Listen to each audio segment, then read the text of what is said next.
ఉమ్మడి ప్రకాశం జిల్లా ఈ గుడిపాడు వద్ద ఈ సిద్ధం సభ ఏర్పాటు చేయడం చాలా సుపరిణామ ఆనందదాయకం. ఆల్రెడీ ఈ ప్రభుత్వం మీద ఎస్సీ ఎస్టీ బీసీ మైనారిటీ బలహీన వర్గాల యొక్క ప్రేమ అనురాగాలు విపరీతంగా ఉన్నాయి. ఇంకా రెట్టింపుతో యువతని మహిళల్ని ఇంకా ఉత్తేజపరిచే విధంగా మరి ఈరోజు చూస్తున్నట్టయితే 60 to 60 వరకు వృద్ధులు కూడా వచ్చి చూద్దాం అసలు ఇంత పెద్ద భారీ స్థాయిలో ఇలాంటి సభ నిర్వహించడం చారిత్రక నిర్ణయంలాగా మన ప్రాంతంలో ఉండటం అనేది చాలా సుపరిణామం. స్వాగతిస్తున్నారు యావత్ ప్రజానీకం అందరూ కూడా. మరి ఈ సభ వల్ల పార్టీకి ఇంకా మెరుగైన సందేశం గౌరవ ముఖ్యమంత్రి గారి ద్వారా దగ్గరగా ఉన్న వర్గాలు అన్ని వర్గాలు కూడా విని ఆనందపడతారు. దీనివల్ల ఓట్ బ్యాంక్ ఇంకా ఇంకా పెరిగే పరిస్థితి కూడా ఉందనేది మేము భావిస్తున్నాం. మరి ఈ సభ జరగడం అనేది చాలా అదృష్టంగా మేము మరి అద్దెం కాన్స్టిట్యున్సీకి చరిత్రలో ఈ స్ఫూర్తితోటి అద్దెం కాన్స్టిట్యున్సీని గెలిపించే దిశగా మరి ప్రజలందరూ కూడా సన్నద్ధమయ్యారు. ఖచ్చితంగా గెలిపించి తీరుతారని కూడా మేము తెలియపరుస్తున్నాం.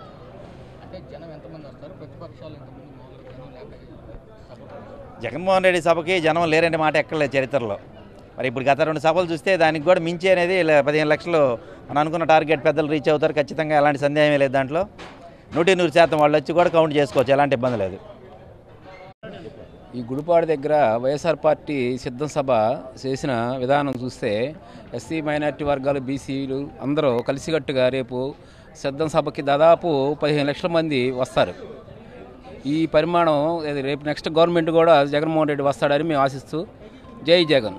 మొన్నటిదాకా జగన్మోహన్ రెడ్డి గారు బయట రావట్లేదు, ఉన్న ప్యాలెస్లో కూర్చోన్నారు. జగన్మోహన్ రెడ్డి గారు బయటకు వస్తే ఎట్లుంటుంది అనేది ఈ సిద్ధం సభల ద్వారా జనాలకి తెలియాలి. ప్రతిపక్షాలకు కూడా గుండెలు గుబ్బాలమంటాయి అన్నమాట. మొన్నటిదాకా ఇద్దరున్నారు, ఇప్పుడు ఇద్దరు భావించాలకు 3వ కలుపుకోవడానికి ఢిల్లీ చుట్టూ తిరుగుతున్నారు వాళ్ళందరూ. ఇదే సిగ్నల్ అన్నమాట. రేపు రాబోయే ప్రభుత్వం ఎన్ని సీట్లు వస్తానేది 150 170 175 వస్తానికి ఈ సిద్ధం సభలే నిదర్శనం అన్నమాట. ఆంధ్రప్రదేశ్లో జరుగుతున్నటువంటి మన జగనన్న సిద్ధం మహాసభలు జరుగుతున్నాయి కదా. ఈ పెద్ద సభలో చూసి ప్రతిపక్ష పార్టీలు అసూయతోటి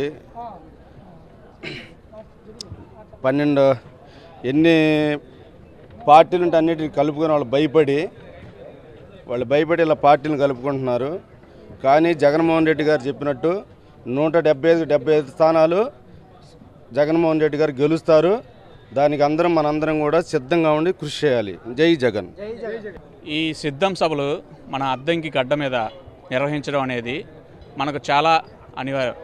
ఇప్పుడు జగన్మోహన్ రెడ్డి గారు సచివాలయాలు నిర్మించేది ఆర్టికల్ 40 తీసుకొని మన ఎవరైతే మహాత్మా గాంధీ గారి ఆయన బాపు ఏ విధంగా అయితే అనుకున్నాడో అతని రూపురేఖల్ని మన సచివాలయ రూపంలో అన్నీ తీసుకొచ్చి పేదవాళ్ళకి కుల మత వర్గ భేదాలు లేకుండా అందరికీ కూడా ఇచ్చేటట్టుగా అన్ని పథకాలను అందిస్తూ ఈరోజు ఈ సభ 15 లక్షల మంది జనం వస్తున్నాం చూసి చంద్రబాబు నాయుడు ఎక్కడికి ఢిల్లీ పారిపోయి అక్కడ కూర్చొని ఈరోజు బీజేపీతో ఉంటేనే నేను ఉండగలను అని భయపడి ఇక్కడ వచ్చే జనాల ఈ సిద్ధం సభతోనే వాళ్ళకి మనం గెలుపుది జగన్మోహన్ రెడ్డి రేపు వస్తున్నాడు మళ్ళా సీఎంగా అనేది చూపిస్తాం.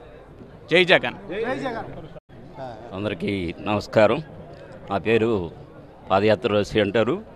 అద్దంకి నియోజకవర్గం, మాది బాపట్ల జిల్లా. మాది రణంగవరం అండి. మేము ఇక్కడ సిద్ధం సభ చూడటానికి వచ్చాము. గత ప్రభుత్వంలో జరిగిన దానికన్నా ఈ ప్రభుత్వంలో బాగా ఇంప్లిమెంట్ అనేది జరిగింది. స్కూళ్ళు కానీ ప్రజలకు అందే పథకాలు కానీ ఏవైనా కూడా ప్రజలు ఇంటి వద్దగా. ఇంతకుముందు ఏదైనా కార్డు కావాలన్నా లేదా ఏదైనా క్యాస్ట్కి అప్లై చేయాలన్నా మనం చాన్నాళ్ళు మండలం కాడికి వెళ్ళి తిరగాల్సి వచ్చేది. కానీ ప్రజెంట్ మనం సచివాలయంలోనే ఇవన్నీ పొందుతున్నాము. ఇంకెంతకన్నా కావాలి ఇంప్రూవ్మెంట్ అంటే ఎందుకు చూపించాలంటే మేము చాలా హ్యాపీగా ఉంది. అంటే ఎక్కడో జరగాల్సింది మా ఏరియాలోకి జరగడం అంటే మామూలు విషయం కాదు. మేము చాలా ఏమంటే చెప్పలేము అనమాట. అంత హ్యాపీగా ఉంది మాకైతే. మేము దగ్గరగా చూడగలము అనే ఒక ఫీలింగ్ అనేది మాలో బాగుందండి. జనం 15 లక్షల మంది దాకా వస్తూ ఉంటున్నారు. ఆ రోజు మేము చూడగలుగుతామో లేదా అని ముందుగానే మేము వచ్చి ఈ ప్లేస్ ఈ రోజన్నా చూసి సంతోషపడదామని వచ్చాము. మా ఏరియాకి రావడం ఇంకా సంతోషంగా ఉంది. ఎప్పుడెప్పుడు వస్తాడని ఎదురు చూస్తున్నాం వేకాలతోటి మేము. అట్లనే మా పిల్లలకు కూడా అమ్మఒడి పడింది. మేము మా అన్నలాగా మాకు మేనమామలాగా మా పిల్లలకి తోడుండి డబ్బులు ప్రైవేట్ స్కూల్లో చదివించాలన్న మా కోరిక తీరింది మా అన్న వల్ల. అందుకని మేము చాలా ఎప్పుడెప్పుడు వస్తాడా మా అన్న అని ఎదురు చూస్తున్నాము. ఆ రోజు కూడా ఆ జనాల్లో అయినా చూసి సంతోషపడదామని అన్నని ఇప్పుడు నుంచే మేము సంతోషంగా 1000 కళ్ళతోటి ఇప్పుడు మళ్ళీ ఎల్లుండి పొద్దున్నే రావాలి అని అనుకుంటున్నాం మేము అన్న కోసం.